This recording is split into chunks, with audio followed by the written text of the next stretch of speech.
welcome to Gyan Gurukuli classes. So today we will see how under monopoly a firm attains equilibrium or maximizes the profit. Okay, or we could say how the monopoly firm attains the profit maximizing level of output, right? So let me write it here, monopoly. So I hope you all know what is a monopoly.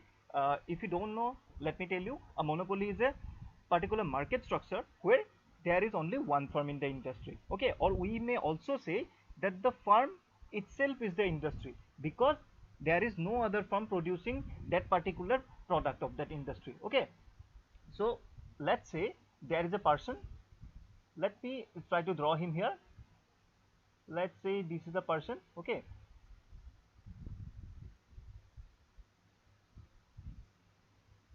okay, this is the person. Let me name him Rajesh.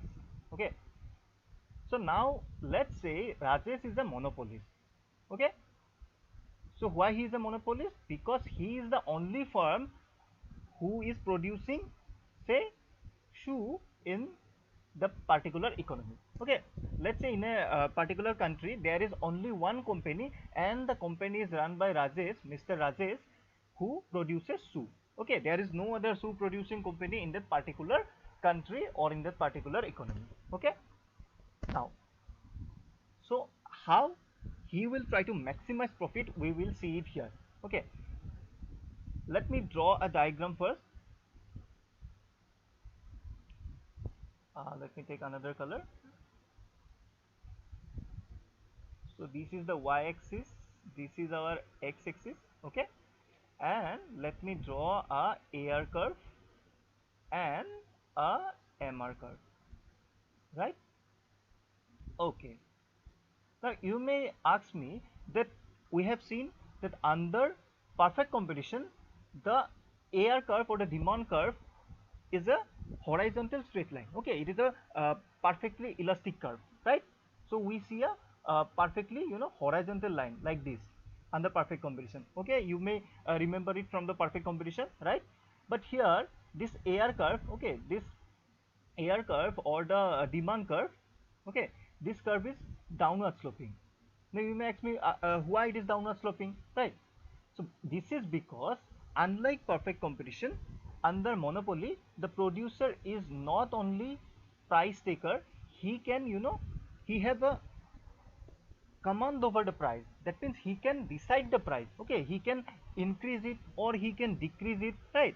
He has the command over the price because he is the only firm in the industry, there is no other firm. Okay, he himself decides the price of the particular product in the market, right?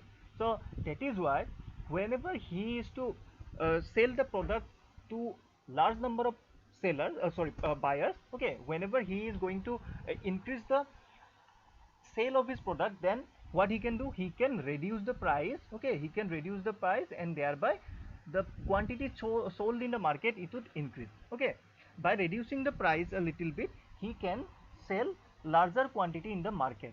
Okay, that is why there is a negative relationship between price and quantity. Okay, and that is why this curve is downward sloping, meaning that whenever he reduces the price, he can sell more and more units in the market. Okay, so that is why the curve, that is the AR curve or the demand curve under monopoly, is a downward sloping curve, right? That is one thing. Then the second thing is that if you see the MR curve, okay, the MR curve is also downward sloping, but it is not coexisting with the AR curve, which we have seen in case of perfect competition, right? Under perfect competition, we see that the AR and the MR curve is the same curve, right? But here they are two different curves.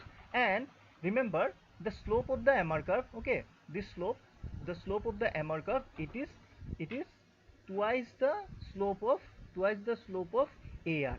Okay, the slope of the MR is twice the slope of AR. Why this is so, I will tell you.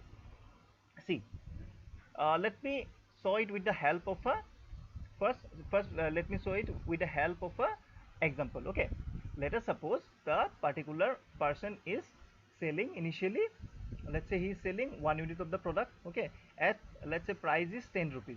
Okay, at 10 rupees price he is selling, this is price. Okay, he is selling. So what would be the total revenue? The total revenue would be 1 into 10, that is 10. Okay, what is the average revenue? The average revenue is also 10, right? Now what is the marginal revenue? Initially the marginal revenue would be nil. Okay, now let's say he tries to increase the quantity. Okay, so he increases from 1 to 2. Okay, for that, in order to increase his sale to 2 units, he have to reduce the price. Okay, so let's say he reduced the price from 10 to 9. Okay, now what is the total revenue? It is 18. What is the average revenue? It is 9. And what is the marginal revenue? It is 8. Okay, because 10 to 18 the difference is 8, right? Similarly, if he suppose increases to 3 units by reducing the price to further 8, now it is 24. Okay, this is 8 and this is 6. Okay, so you can see whenever the average revenue is decreasing by 1 unit, okay, whenever the average revenue is decreasing by 1 unit, the marginal revenue here is increasing, decreasing by 2 units, right? The marginal revenue is decreasing by 2 units. That is why I have said you that the slope of the MR is twice the slope of AR. That is, if AR falls by 1 unit, MR will fall by 2 units. If AR falls by 2 units, MR will fall by 4 units, right? This is the case. So now we got to know about the MR and AR curve. Okay, so let's see how or what is the condition for profit maximization. Okay, so let me first clear some space here. Okay, uh,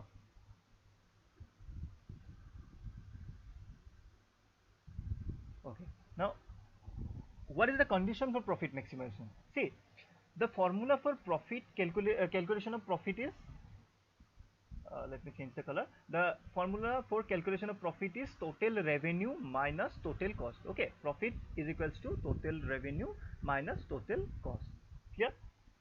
Now, from the theory of maxima and minima, we know at the point of maximization of something, okay, at the maximum point of something, what is the condition? The condition is that the slope of that particular thing, or the slope of that particular curve is equal to 0, right?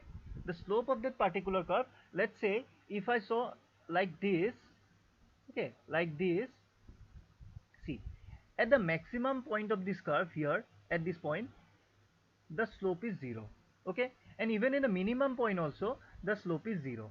At this particular maximum point here also the slope is 0.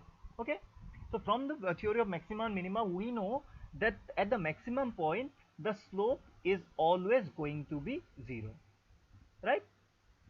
Okay, now from that we can write that the slope, that is change in profit with respect to change in quantity, or say x, it is going to be 0 at the maximum point. Okay, this is the first thing, right? Now further we can simplify it as, we can write it as change in total revenue with respect to change in x minus change in total cost with respect to change in x is equals to 0, because we know that profit is nothing but TR minus TC. Okay, we can further simplify it. Then we can write it, what is the change in total revenue with respect to change in x?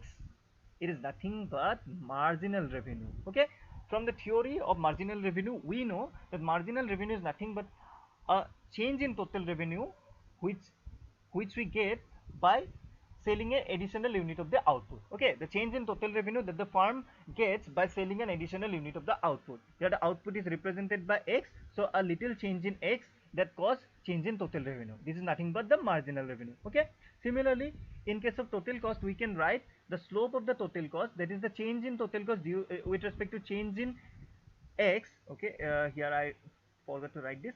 Okay, change in profit, change in total revenue, total cost with respect to change in x is nothing but marginal cost, right? So what do we get? The change in total revenue with respect to change in x is marginal revenue. Similarly, change in total cost with respect to change in x is nothing but marginal cost, right? So we can write this like here.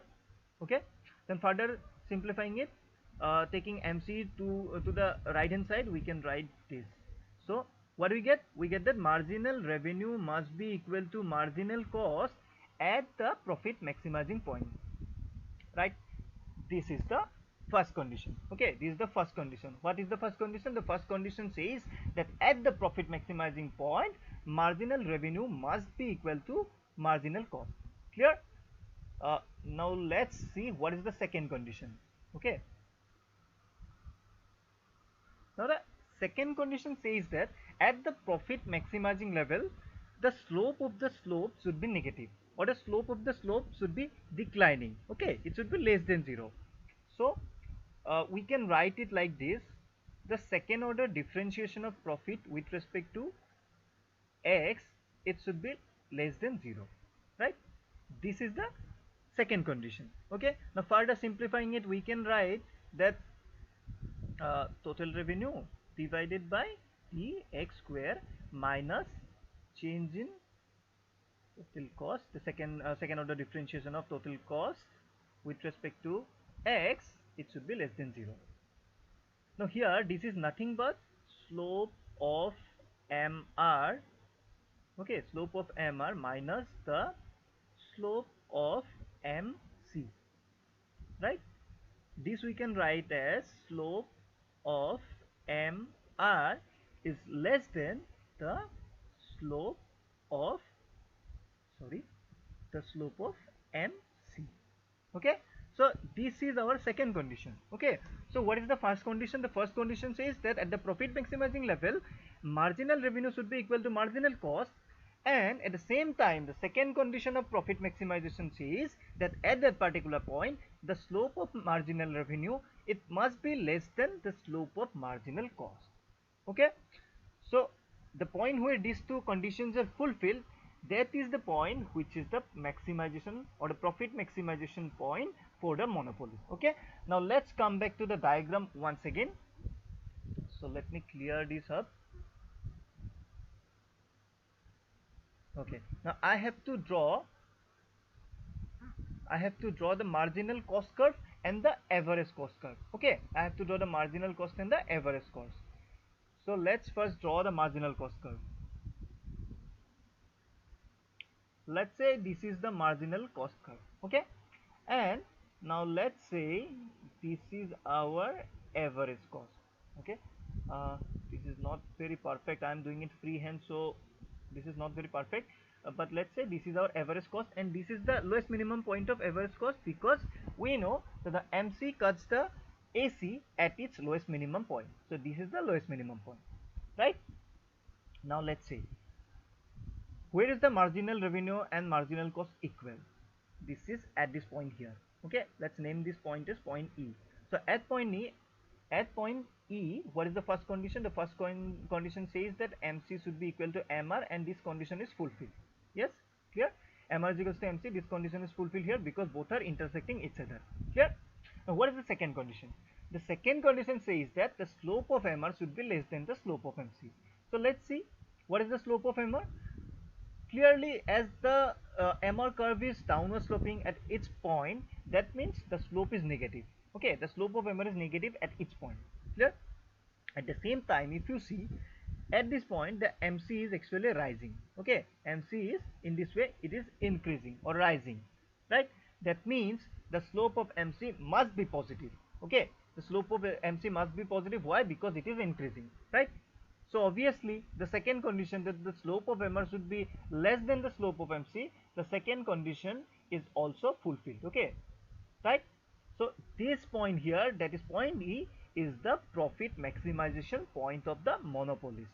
Okay, this is the profit maximization point of the monopolist, and let me now draw the quantity and the price. Okay, so from here, if I draw a straight line, okay, at this point we get the quantity, and further increasing it here, then okay, sorry,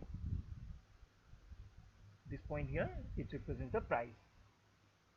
Okay, so this is the quantity. Let's say x1 is the quantity, and let's say p1 is the price. Okay, clear? Because at this point we get the equilibrium point, so drawing it here parallelly, vertically we draw a line here, and we get the quantity which is x1. Okay, then MR, remember the MR curve doesn't represent the price. Okay, if you draw like a straight line here, okay, this doesn't represent the price. Okay, because MR doesn't represent the price. The price is represented by the AR curve, okay, or the demand curve. That is why we vertically draw up to here, and then parallelly to the horizontal axis we get the price. Okay, this is the price, that is P1. This difference OP1, it is the price, and OX1, it is the quantity. Now what is the profit for the firm? Let's see this. So this is average cost. Okay, at the point of uh, at the profit maximization point, the average cost is this much. Okay, sorry, this is the average cost. This difference, this area represents the average cost, while this whole area represents the price, right? This whole area represents the price, while this difference from this point here to this point represents the average cost. That means when we minus the from price the average cost, we get the per unit profit. Okay, when we, you know, when we subtract the average cost from the price, we get the per unit profit of the firm. So what is the per unit profit? The per unit profit is this much. Let's note all these points. This is point A, and let's say this is point B. That means the per unit profit is how much? The per unit profit is AB, right? And when you join all these points, or when we find the area of this rectangle, let's say this is the point C. So the area of rectangle CP1AB. Okay, when we find the area of this rectangle CP1AB, this represents the profit for the producer. Okay, this area here, this triangle, okay, it represents the profit for that particular monopolist, right? So this is the profit maximization condition of the monopolist, and in this way the monopolist try to maximize his profit. Okay, this is a very simplified version. Further in the theory of monopolist firms, we will, okay, or in the theory of monopoly we will see how price discrimination take a very important position in the theory of monopoly. And because of price discrimination, this simplified version of monopoly equilibrium will not be see in all the time. Okay, the producer does not, sell in directly in a particular demand curve. He sell to different segments of the market dependent on the different elasticities of the demand curve, and this we will see in later time. Okay, so thank you. And one request for you, if you like our videos, then please hit the like button. Also share it with your friends, that other guys can see our videos. Also, if you have any doubts and suggestions, then please feel free to comment in the comment section. Also hit the subscription button. Thank you.